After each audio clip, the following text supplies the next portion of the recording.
Ladies and gentlemen, please take your seats. The show's about to begin. Yulia, let's put on a show.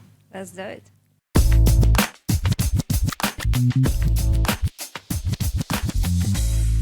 Today is an episode all about a corner of Dubai's real estate market that a lot of agents are actually sleeping on, and that is holiday homes. And I know it's a popular subject, and I know this because we did one episode so far in Golden Nuggets with Silvia Eldawi about holiday homes, and it is the third highest viewed episode. So I'll put a link to it somewhere up here or over there. And today I am joined by Yulia Neicovcean, who is the commercial director of Deluxe Holiday Homes, which is one of the largest operators of holiday homes in the region, right? The largest structured operator. The largest operator in the UAE, yeah. Okay, there you go. There you have it. So who better to discuss this topic? Do you want to just tell us a bit about yourself and your journey in holiday homes? Oh, yes. Thank you for having me, first of all. My pleasure. As usual, pleasure. Well, I started my career in Dubai from holiday homes. I started from the beginning. I started from the call center, and within 7 years in one company, I grown up to the general manager. So I've been in every single department you can imagine within the holiday home. And now I joined the largest holiday home company in the UAE, Deluxe Holiday Homes. By the way, we're not only in Dubai, but in Fujairah and soon in Abu Dhabi. So yeah, basically my whole life somehow evolves around this industry apart from real estate itself. So today we're going to dive into what the commission potential is for agents, that they might be sleeping on. We're going to drop some golden nuggets on how to pitch holiday homes to investors, because a lot of people know how to, most investors are just thinking of renting their property long term, but they may not be considering the holiday homes options because they don't know enough about it. And then there's some do's and don'ts and red flags that you need to know about holiday homes. And I've got experience in that space as well. I can tell some stories because it's way harder than property management. Yes, it is. Because it's actually not even, I don't even consider it real estate. It is hospitality. Yes. So it's like running a chain of hotels, but each hotel is an apartment. Yes, like imagine you have a huge hotel and your rooms are scattered all over Dubai, and you are trying to manage the same level of service, and at the same time you're fighting real estate game as well. So it's like if a real estate company and a hotel made a baby and scattered them all around Dubai. That's exactly what it is. That's us, yes. So lots of sleepless nights, lots of stress, lots of 2 a.m. phone calls probably as well. Yes. Okay. It is. So why should brokers care about holiday homes? Well, definitely because that's a part of real estate industry. It's a very popular industry in the Europe, US, CIS countries too. Here it's was born in 2018, if I'm not wrong, when the DCM got formed. But basically, people want to rent apartment not with this yearly restrictions and all these burdens with checks and stuff. So you want to just rent it all monthly. Or if you're traveling to a certain country, you don't want to live in a hotel. You want to have your own kitchen. You want to have your own washing machine. So we are providing that. And I definitely find that there's been a shift since, definitely more so after COVID. But just before COVID, people, when they holiday, they want to kind of feel like a local. They want to live like they live in that city or town. And I know the last few places I've been to in the late around 2018, you're right, it started about 2018. I was opting for Airbnbs rather than hotels because I want to be able to scramble eggs if I want to. Exactly, I want to cook, and I want to have a separate living room or a dedicated workspace, balconies. You don't get many hotels with balconies. Right. So there's all sorts of reasons why people would prefer to stay in a holiday home when they travel. But you made a good point as well. It is also offering flexibility to people who perhaps, certainly in the region, it takes about 6 weeks to get your Emirates ID. So Right. if you've moved to the UAE for a new role, or you've just relocated, you don't really have an option apart from holiday homes Correct. Yeah. in the first couple of weeks at least. Yeah, and then you need Emirates ID, then you need a bank account, then you need to gather enough amount of money to pay for the, for the checks, security deposit, agency fee, and so Yeah. on. So Holiday Homes does give you that flexibility, as well as it's a very convenient in terms of, like in Europe or in any other countries, building is just building. In Dubai, the building is like a hotel itself. You've got a gym, Exactly, pool. gym, pool facilities. The locations usually are beautiful. The views are great. So you're having the hotel facilities, the hotel service on a lower price in your own home. So it's like a very nice mix that a lot of people go for. Even if they can't go for long term, they prefer to do short term rental. And the beauty of this region, at least, is that, Europe, I'm not so sure about US, but Europe is imposing so many restrictions on investors when it comes to holiday homes. Like you have a limit. Like in the UK, no, in London, you cannot rent out a property on holiday homes for longer than 90 days unless you get a special permit from the council, which is rare to find because there is a housing shortage, or it could provoke a rental crisis because if every landlord just does the maths and works out, actually, it makes more sense for me to put my property on Airbnb. There will be no rental properties for regular people. Correct. So there has to be some kind of control. And that's what they've enforced across a lot of European cities. And also, if it's more than 3 months, as you mentioned, 90 days, it's already a commercial product. So you have to pay tax, and that's a business. Yeah. And here it's been legalized in the right way, like you get a license, even as an independent owner or as a property operator like ourselves, where we get a unit permit and we provide all the services. And I think the original purpose of Airbnb when it first started out was if you had a spare room or if you had a sofa that you wanted to rent out during, I don't know, a popular concert or something. So it was literally an air, bed and breakfast. Yeah, it's not anymore. It wasn't supposed to be full home. So I heard the other day that Paris has a 30-day limit. Might be wrong, but it's like less than 6 weeks. So literally you can only rent out your property while you're traveling, but there's a real restriction. Yeah. The UAE, no time restriction. So you could operate on a yearly basis. You could do it month to month. You've got like short term and you've got mid-term rentals. Yeah. Can you just explain the difference between the two? So for holiday homes in Dubai, short term is up to 30 days. And the longest term you can do is 3 months. So like the longest booking you can make is for 3 months, which you can extend eventually. So this is the time frame that DT is providing us. And then you have the yearly rent that is already managed by DLD. So normally Airbnb, it's going to be the short-term daily rentals.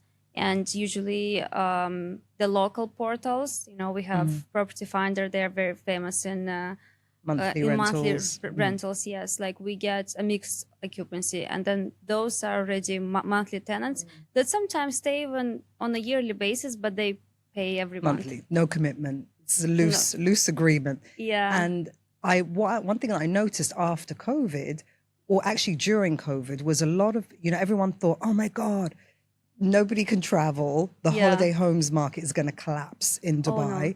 It didn't, because what a lot of people actually did during that time was, I can't work from home at home. Yeah. So people rented separate apartments or different, a studio or a one bed somewhere else so that they could just focus during the day. So that's another thing. It's kind of for business as well to some degree, or to work from another home. Another home, yeah. All right, let's talk about what's in it for brokers.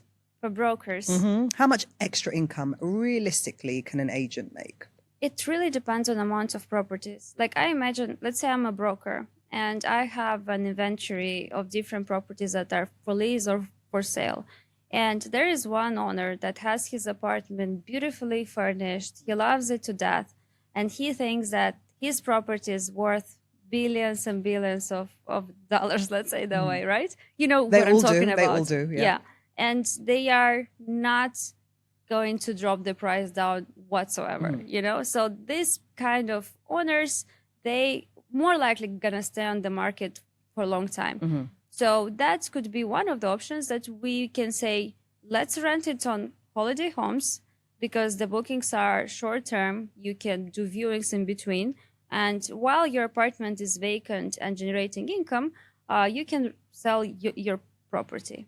That's a really good point, actually. Yeah. That brokers prefer to have a property for sale that is occupied by holiday homes rather than a long-term lease. Because we know, like, if you have a property tenanted with the Jari, the value of the property is going down right away because it's tenanted and you cannot take an user. It's very hard to vacate the property. You can't do viewings and so on. So when you have a property in holiday homes, it's de facto vacant, right? And you can make a termination within 1 month while you're doing your MOU and documents, your property is ready. Right. Another option would be if you have an owner that want to have just more income, which holiday homes do give, according to, let's say, data from 10 to 15% higher than the yearly rent. But I have to be careful here. It depends on the property and it depends on the area.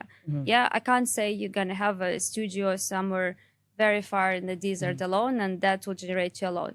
Of course, we're talking prime areas, prime locations, good designs and so on.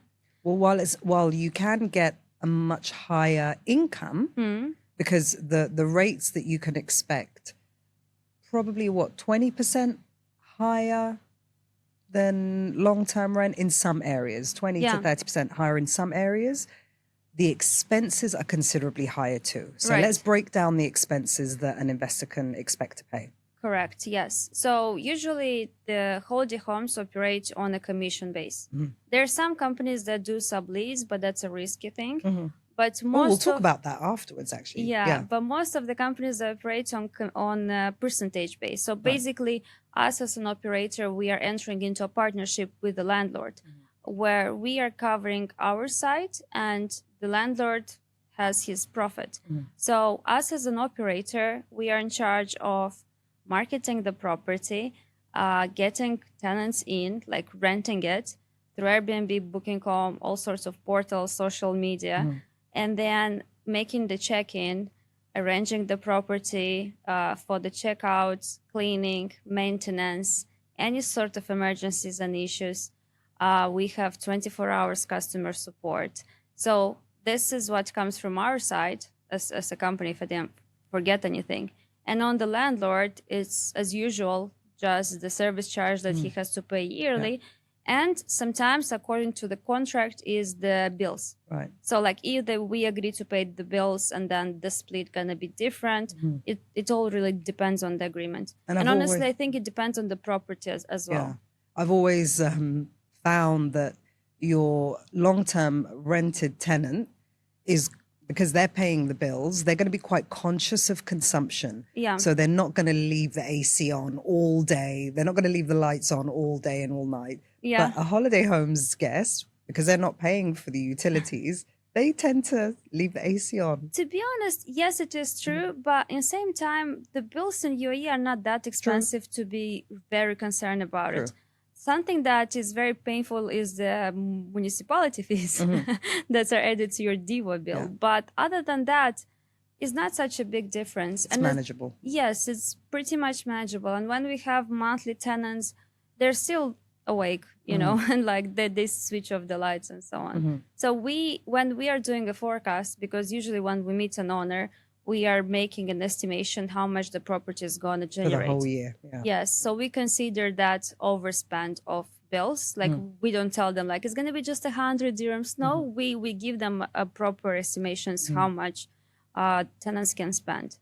And your estimation for sure takes into account the summer months, which correct, yes, low season. Yes. When would you say high season is and when is low season? So we consider May to September low season, and then October to April high season. So Okay. we are today almost done with the high season. And the Yes. peak season, would you say is Christmas, New Year's? Yes, like Okay. we have two peak seasons. I think it's according to occupancy, because in those days we have 150 check-ins and check-outs back to back. This is insane. Usually it's New Year's, Christmas, and Eid holidays after Ramadan. Got it. Okay. And now because they're in high season, so they overlap the tourists that come to Dubai unrelated to Eid and the Eid holidays itself. Yeah. So back to the original question, how much agents can expect to make? Agents also participate in this as partners. So the same how we are generating, like we are gaining a percentage, the same agent is getting 5% from the whatever we are generating. So basically, agents are getting their own 5%, what they will get from the yearly rent, but that will be paid on monthly basis. And again, it can be higher It's a higher because amount, the yeah. holiday homes generates more income. And I've noticed we have a bunch of agents that are dealing with us. They bring us, let's say, 10, 20 properties, and that's their salary. So when you are an agent and you don't have a basic salary, us as a holiday homes, we can provide you that basic salary that will transfer you every month by just referring us an owner. That's such a good point, because any smart agent has got multiple income streams. Exactly. From do referrals to holiday homes referrals, interior design referrals, mortgage referrals. Any agent in Dubai should not be reliant purely on transaction commission. Definitely, They yes. they should be giving themselves a basic salary made up of all these referrals. Did I miss any? There are some trustees, I think, transfers that those are commissions as well. But generally speaking, any sort of property management commission if they refer it. But generally speaking, yes, like they can get different income streams. And in our case, they don't really have to do anything because we have, I think Artem told you, 280 people working on it. So like big operation. Huge operation, lots of people taking care of it. All they need to do is just to refer us a client and we'll take care of it. So, and I think it's kind of safe to say that you're working with the largest holiday home operator. Like it's nothing sketchy, it's nothing scary, like you can confidently refer your owners. And know it's going to be taken care of. Exactly. Because I know a lot of brokers will be familiar with this, that when you refer something on for property management or leasing, even though maybe you didn't lease it, but you were involved somehow, that tenant is still going to contact you. Correct. Even though you're selling off plan, you have no interest in property management, no interest in leasing, the tenant is still going to call you. When it comes to holiday homes, zero interaction. Yeah, I mean, if they want to, they can interact. Of course, it's still their owner, but we have owner support that are like now 6 people that are just there to answer owners' requests and questions. I think it's important to consider that you have a stock that stays there and you cannot rent, and you can still offer to your owners that I'm going to rent it for you eventually, or you can offer them to sell it eventually. So you don't lose the client as it is, like the seller. You still have him. And we have very interesting stories when an agent sold a property that was managed by us and sold it to the new owner to sign with holiday homes. So basically the property came back and he gained twice the commission. And in a way, that's already an investment product that has a track record. Track record, yeah. Yeah. So like we are basically selling not just an apartment, but a full product. You always used to say property management was like babysitting. Yeah. It is. We're babysitting this property until it's ready to meet its new owner. So it is a nice way for agents to retain that relationship, to retain that recurring business, to ensure that when it does come back on the market for sales, you're in the prime position to resell it, because that's a problem a lot of agents have. If they don't have a really good CRM or if they're not touching base regularly with clients, they will look on Property Finder one day and see that their property that they sold is back on the market with someone else. Correct. That stayed in contact, that babysat the property. So it's important for not just additional income, but also retaining clients. Yeah. And as you mentioned, quite rightly so, it makes resale a lot easier, especially if you've got an investor who just wants to flip properties or wants that flexibility to be able to sell, or who wants to stay a little bit liquid. Exactly. It's for that person. It gives you that. Or even owners who live outside of Dubai and they want to visit their place for a month in a year or two, right? They might want to stay in their own property. Would you charge them? No. Okay. All right. This is our agreement. Okay. But they could stay for free. Yeah. And do you still do the housekeeping for them? Of course. Okay. All right. Yes. So they get the full service. Yeah. Our owners are the VIPs for us. Yes. It's very important. So I want to move on to the next section, which is the broker cheat sheet.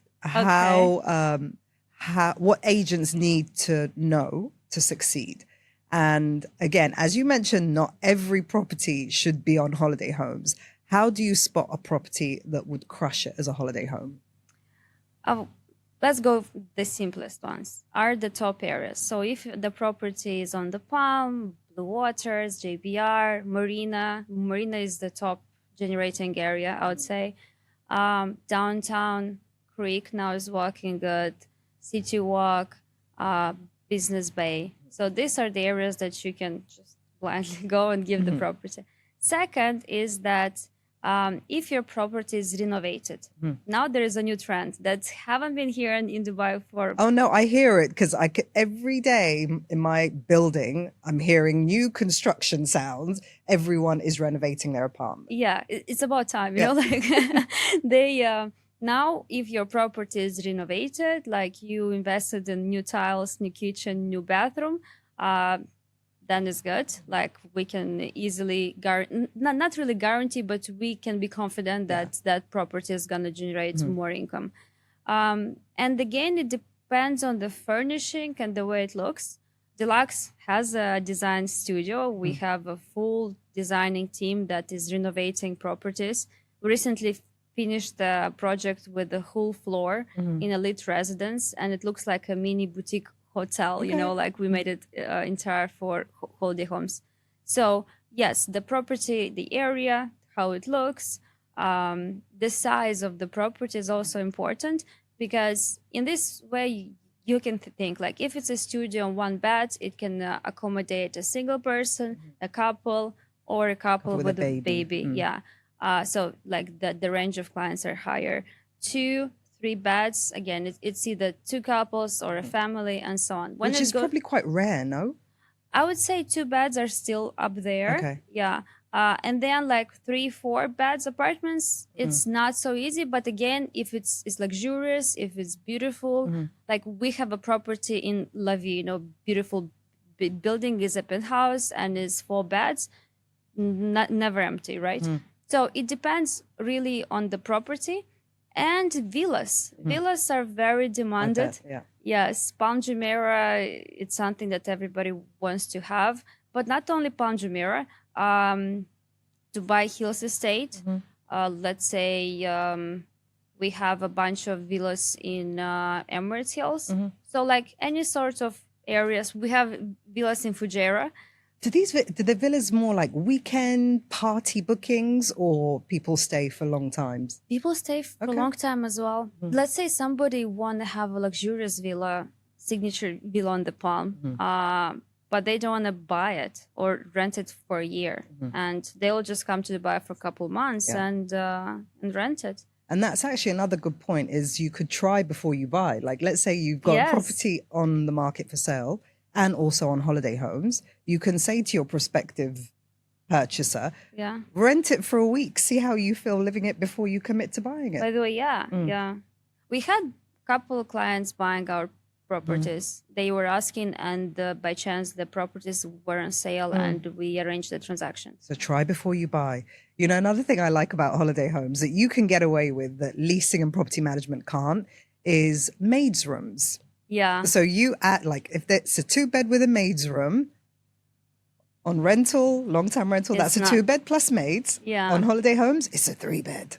Um, And you put a bunk bed in, you decorate it to look like a proper bedroom. well, we don't advertise it as a fifth bedroom, for example. We advertise it as a maid's room. Oh, you do? Okay, all But right. this is mentioned for another purpose.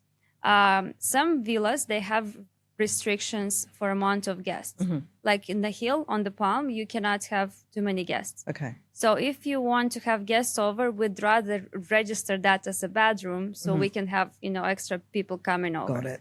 So it's a little bit of a hack, yeah.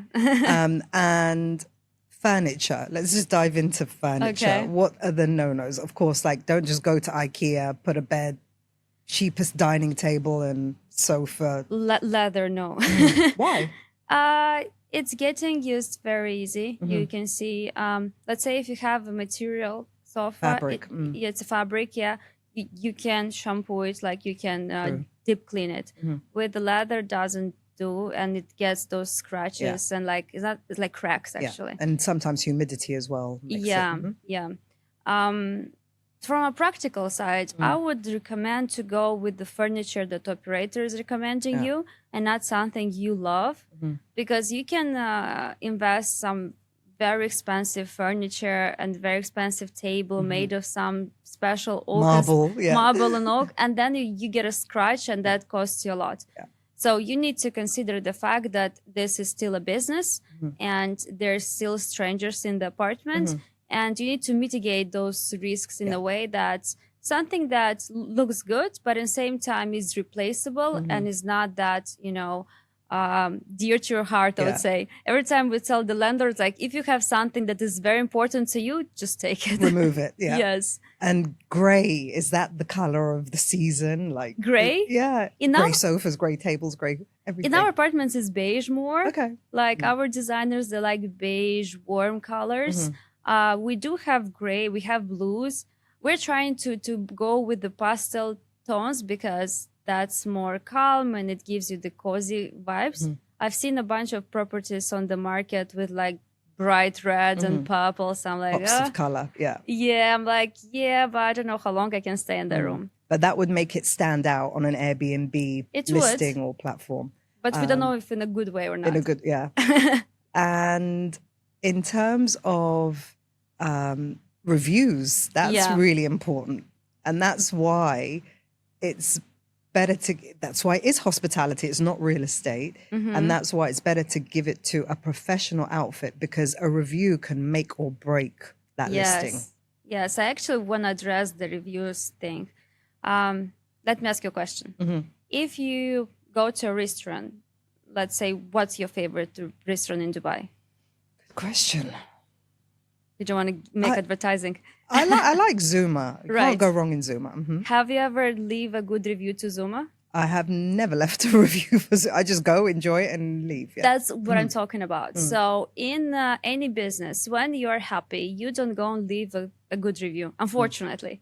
But when you are frustrated with one single thing, you're going to go and ramble. You're going to write all the bad things that happen, even if somebody were not as nice as you expected them to be. So reviews are very important. And also it's very important to analyze them realistically. Because sometimes, I'm not going to hide, yes, we have bad reviews, but at the same time, we have 1,000 clients, guests in a month. Like thousands, imagine, like it's a lot. So even if one person is unhappy, it's gonna be visible.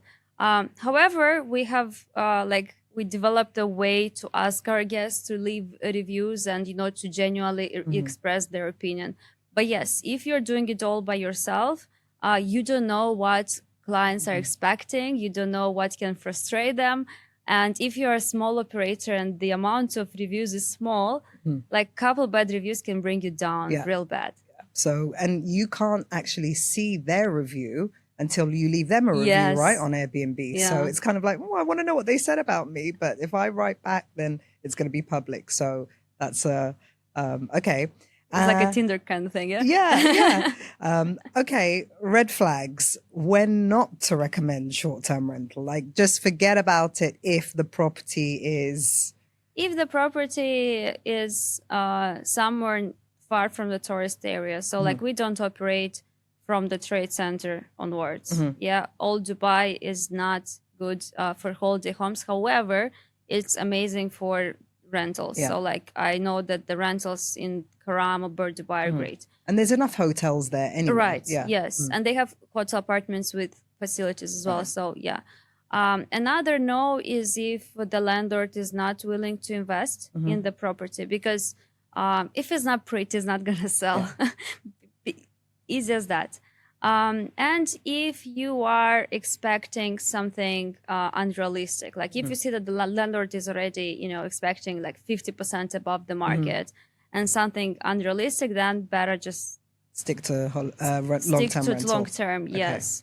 What other red flags do we have?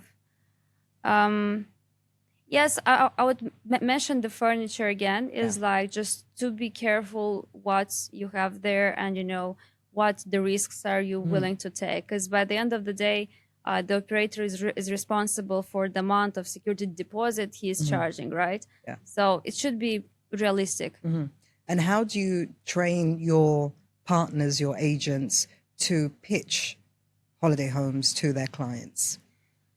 First of all, we have lots of presentations that are talking about it. I can just, give you a bunch of pluses and minuses in holiday let's do the homes. pluses and minuses. Cons and pros, yes. So we talked about them. First is the flexibility. So you are able to sell your property. You can stay in your property whenever you want. You can cancel the agreement with a short notice, and that's it. Second is the revenue, the amount of money you're going to get, because it's higher, it's 15%, sometimes 20%, depends on the property, higher than the yearly rent. Also, Dubai market is fluctuating, right? So if you're stuck with a tenant on a certain rent, this is how much you're going to get. In holiday homes, we have revenue team that is analyzing the prices all over the market. That's all they do. They just check the nightly 5 rates. people, they keep on checking the market and they analyze and they price apartments. So your income is growing along with the market. Right. You're not stuck with a certain For a rent. year or for 2 years, because even, let's say you're stuck with a low annual rental, Yeah. next year, even you can't get market rent. If it's gone up, you can only get in line with the real rental index, what percentage increase that tells you. Yeah. So it's a way to, again, another hack. Another hack. Yes. Yes. The next is somebody is always checking your apartment. When you're renting apartment on the yearly rent, you are basically you don't have any rights on your property, right? Like you can't enter it, no control whatsoever. We are in apartment at least once in a month because we clean them. Yeah. We maintain them. We have pest control in house. We have maintenance, cleaning. So we are always there. We have 24 hours customer support. We're in touch with all the building management. So we know everything that's happening to your apartment and you can get the answers all the time. Right. Another interesting thing is the transparency. Lots of owners and real estate brokers are concerned, like, what if I don't get, the right income and so on. We're also a very techy company. I think you got the vibe from Artem on that sense, yes? So we have owners portal where they can see in lifetime all their bookings, all their income, whatever charge has been done, whatever happened, it's in lifetime. So we don't even have options to alterate it because it's connected to our CRM and it's connected to DTCM, DT now, sorry, to their, to the government portal where we report all the tenants. There is that. And Any more pros?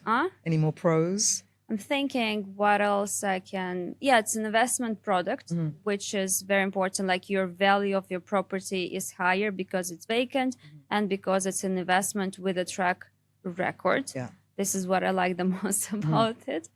And yes, I think it's pretty much it. If I forgot something, you can mention the comments. Yes. What about the cons? The cons, it is not a guaranteed income. Yes, so we have to be open about it. If something happens, I don't know, like anything can A happen. party. Damage. I'll tell about the parties too.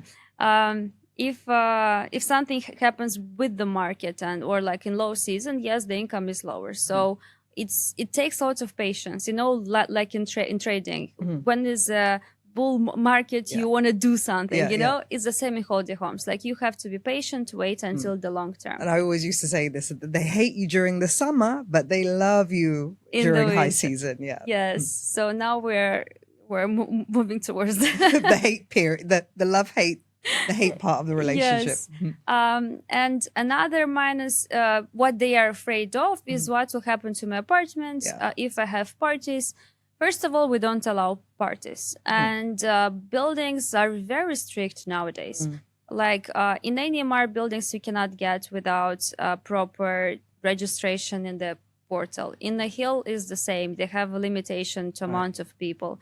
So even if They let in? Yes. Okay. And they don't let in any catering company, any events company, any photo shoot company. Unless you have a permit? Or... No, they don't Okay, allow all even right.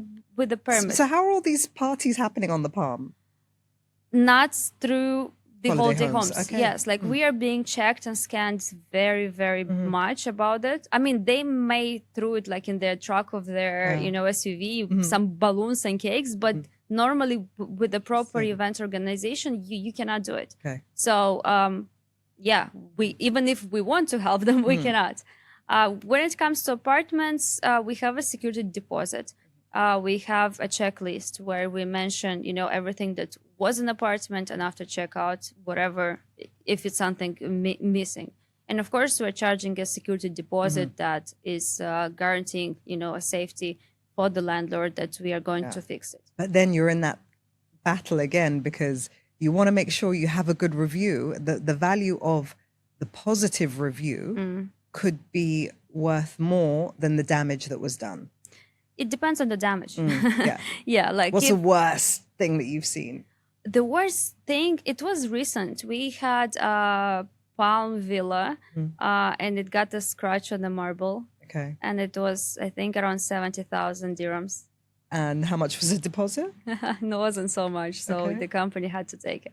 The hit? Yeah. Oof. You took the responsibility? Well, it was our client, yes. So some things are, you know, some things are fixable, some are not. This is why I'm always saying, like, think what you want. Yeah. Whatever you care about, remove it. Yeah, we had the landlord. She had some decor. It was some small golden polished dolls, and one of them was missing. And I was like, it's sad, but you know, that is the risk that I could think of. Is like the income is not fixed or guaranteed. Even though some holiday homes, they mentioned in the contract, but by the law is not guaranteed. So even if you go to court, you don't get anything. Well, there is one type of guarantee where, and you mentioned it, which was quite risky, and I want to know why. Yeah, so tell us about the subleasing model, why you think that's risky. Because now, at the moment, we are on the peak of the market, right? The market is high, so the rents are higher. If after 2 months, the rents are going to go down, the company won't be able to cover the checks they gave you. Yeah. So eventually it's going to bring you to a bankruptcy, and your property just won't be paid. Okay. So it's, you know, if you can't make it work on Airbnb, then, I mean, but some people want the flex. They want to know, oh, I've got 4 checks. It's it's being operated as a business. Let them do it. I don't have. They will furnish it. They will take care of everything. Yeah, but in that case, it's still a long-term agreement. It's an ijari, so like it's nothing to do with holiday homes really. Like whatever they're doing with that is different, but for the landlord, it's still a long-term. Okay, and let's talk about that love-hate season. How vast is the fluctuation? Just ballpark, like from Christmas and New Year's to August. It depends. Like now we have a strategy that we are focusing on occupancy rather than on the rate. Right. So with the higher occupancy, we can generate more income during the summer. So we are having now monthly bookings until the end of September. So with the higher occupancy, we can actually deliver quite a decent income even in the low season. But if we compare that 10 nights from Christmas to New Year's, it can be double or even triple, if I'm not Crazy. wrong. Yeah, if it's like on downtown with a view to Burj Khalifa, Off the charts. Yeah. yes, Okay. it can be anything. So, due to the huge fluctuations, how do you manage owners' expectations? Before signing the agreement, we provide them the forecast and we explain it. So we do like little therapy there, Yeah. explaining them in advance that there will be months when it won't be so nice. However, Yeah. sun gonna rise and everything gonna be okay. So yes, it's a lot of explaining. It's a lot of communication. This is why we have owner support. However, we're trying our best to do as many advanced bookings as we can, so we can increase the occupancy and not rely only on Airbnb, in terms of summer, because it's a very small amount of people who are traveling in Dubai in summer. And actually, from a holiday home's perspective, I don't know if this applies to you, but typically you should not be aiming for the highest occupancy. Now, just to explain what we mean by occupancy rate, of course, if you have a long-term rental from January the 1st to December 31st, that is 100% occupancy. Yeah. With the holiday homes, you'd think, oh, we want to make sure it's booked every night of the year. Yeah. But in reality, occupancy rate is like 75 to 85%. Correct. And hotels, I think, are quite happy if they have 60% occupancy. Normally it's 50 for hotels. Yeah, so they'd rather keep the rate high than have the unit, than have the hotel fully booked. Yeah. It's nice to have that flexibility, because if you have a hotel, of course, then you can upgrade people, you can move people around. It's never the goal to have 100% occupancy. Correct. Yes. So there could be months where it's only rented for 2 weeks, but that 2 weeks covers the equivalent of 2 months worth of long-term rent. Exactly. So just explain or go a bit deeper on the occupancy so levels. It's a combination. When at least in our company, we have a combination, and our strategy is not relying only on Airbnb or only on long-term bookings. It's a mix of it. And also it depends on the property. So on the high season, like as I said, from October to April, we are trying and we are doing our best to get bookings from OTAs, Booking.com, Airbnb, a bunch of other Agoda, Marriott, and so on. In summertime, to generate income that can, deliver according to owner's expectation, at least in low season, we have monthly stays. So that also guarantees a certain income, and we can, kind of make a discount. So this mix of it gives us an occupancy of around 75 to 80% over the year, which is very good. Yes. Okay, so we're not going for 100%. No, is basically. no, yeah. Okay, and so we've covered the pluses and minuses. We've covered how to spot a property that would crush it, and how to pitch to that landlord, and what properties to avoid. We've covered party animals.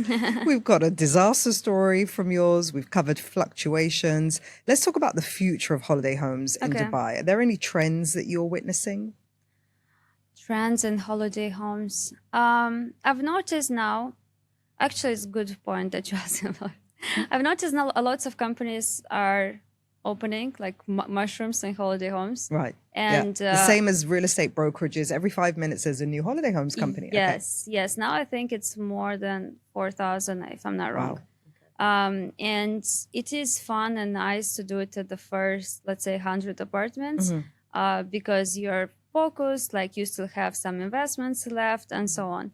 But if you want to make it profitable, like if you want to make it actually a proper business, you need to have at least 400 properties. Oof. Yes. I thought it was 100. I thought 100 was the target number before you start making money. It's 400? To be honest, yes. Like if you want to have a decent team who is taking care of everything, you have proper services, goods, sales and occupancy and so on, pricing, you need to have at least 400 units. This is where the profitability already, it's interesting doing the business overall. So there are lots of companies that just started. that are bringing out their properties, they're bringing out their conditions that are sometimes unreasonable just to grab the attention of owners, and guarantees. guarantees income because the market is good. Yeah. And because I've been here for a while, as you as well, we've seen all these fluctuations and all these companies closing and then others coming up and so on. So I would look for stability, like I think the companies that are big, that, are working on processes, that work on proper on their basis, this is what is going to trend and this is what is going to survive. Okay. Because lots of companies are coming up. A lot of scam is around holiday homes as well, because you're operating with a lot of money. Yeah. And it's very, risky for the landlords and for the tenants as well. So yeah, I think it's more about the stability. It's, like operating, basically buying from Ymar, traveling with Emirates, like, when you know that is something safe and something that gives you quality. So if you are profitable at 100 units, you're probably cutting corners when it comes to housekeeping or revenue management or the whole... You're probably underpaying either the landlords or to the staff. I mean, on 100 properties, you can do a sort of one-man show, like somebody can do this and that, but then that's not scalable. So do you think a lot of these holiday home companies are starting up with a view to exiting, or do you think there's going to be a big consolidation in a few years' time of all the holiday homes companies? On our own experience, we did acquire a couple holiday home company that had a portfolio around 100 plus, or some businesses that opened holiday home companies on the side, because lots of real estate agencies, they have a holiday home business. And then it becomes so much headache because it's hospitality, not real estate, that they're like, get rid of that department. Yeah, exactly. Yeah, so it's a big pain. And also, I tell you the other thing about that, we were talking about reviews. Yeah. So when a real estate brokerage opens up a holiday homes department, then you go to their Google page and all their reviews come from holiday homes guests. Yes. And it's like, get rid of that department. Okay, so if you're a brokerage CEO and you're not, I think the smart thing to do is call it something different. I wouldn't have the same name as your brokerage. Well, see, from one side, it's a brand, right? So, and people trust your brand. So you want to get that trust. Yeah. But at the same time, it's a hard work. And sometimes people underestimate the amount of effort is behind that job. Like I always tell everyone, that I do business consulting as well. I'm like, that's such a big pain in the ass. Like, why do you want to get in there? But like when it's done already on the right scale, when you have all the departments in place, you have technology in there. Luckily now there are a lot of softs that are helping in this. So we can manage the big volume. I love it. You always say soft instead of software. Yeah. This is our, that's your thing. Yeah. Soft. I was like, what's she talking about? Yeah, software. Yeah, our softwares. Yeah. So we, as I said, we did help a bunch of real estate agencies that had their in-house holiday homes realize what a big of a hassle it is. And we acquired them and they are our partners. They still generate income, which, by the way, in the end of the day, they would get the same income after all the expenses. Yeah, because you pay the salaries and they still get the profit. So can do you offer a white label service where it's kind of appearing to be XYZ holiday homes, but it's actually under yours? No, it's vice versa. Okay. Like we are taking the properties, we're signing them under our brand, and we're managing them, and they are registered as partners, and they also get a monthly income. Okay. Or we can just acquire them. It depends on whatever agreements we come up. Okay, so that's with an the option. company. Because like you said, I mean, it can be brand suicide. Yes. Opening up a holiday homes department as an extension of your real estate brokerage. Yeah. Okay, good tips there. And predictions for brokers who get into the space early. Into the space early? As in what? As in, like, if they start referring, like most agents will wait until, I'm 6 months in, 1 year in, 2 years into my real estate career before I start developing these partnerships and connections. Like if they get in early, Well, it's in any business, the earlier you get, the better you generate, right? Like the more money you make. I like to see agents who are comfortably entering our office and Collecting their salary. yeah, like it's their second job, like they like to sell holiday homes because they take all the hassle. They don't have to answer, the maintenance questions from the tenants and so on and so forth. So I think, of course, the faster you're trying to get into it, the more money you're gonna make. Okay. There you go. And lastly, your final golden nugget, closing question. Okay. What's the one thing you wish every real estate agent in Dubai or in the UAE understood about holiday homes?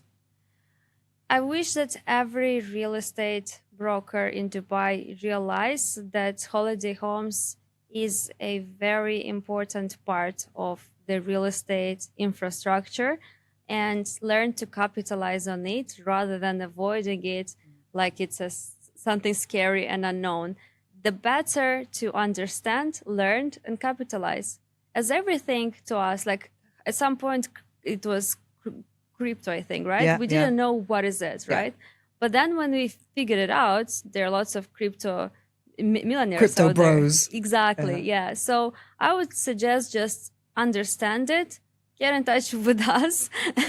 We'll teach you everything and start earning money on it. Amazing. Okay, well, there you have it, guys. Whether you're looking to add a new income stream or appear as an expert when it comes to your investors and landlords, having the full 360 knowledge and services, everything you need to know about holiday homes in a nutshell. Thank you very much. I hope this becomes the second or first most popular episode one day. We'll keep an eye on that. Massive thank you to you and the team at Deluxe Holiday Homes for opening up your curtains once more and letting us peek in, and for being very transparent and open about the pros and cons. And if you enjoyed that episode, share it with an agent friend that will find it useful, or share it with an investor who might be considering holiday homes. Yes. Thank you very much, and see you next time. Thank you.